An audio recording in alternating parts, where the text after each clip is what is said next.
Karyawan korban bos ajak staycation demi perpanjang kontrak diduga banyak. Ade, karyawan yang diajak staycation bosnya mengaku bahwa korban kebejatan pemimpinnya bukan hanya dirinya.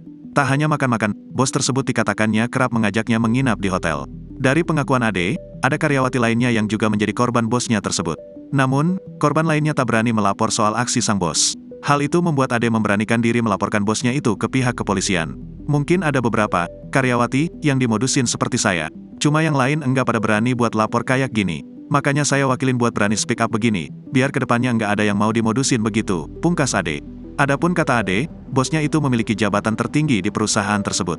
Bos yang ada di Cikarang itu langsung dipanggil oleh pihak perusahaan seusai dilaporkan mengajak karyawatinya staycation agar kontrak kerja diperpanjang. Dalam pemanggilan itu, bos yang berinisial H memberikan pengakuan. Menurutnya, ia mengajak karyawati yang berinisial AD untuk makan-makan dan jalan-jalan.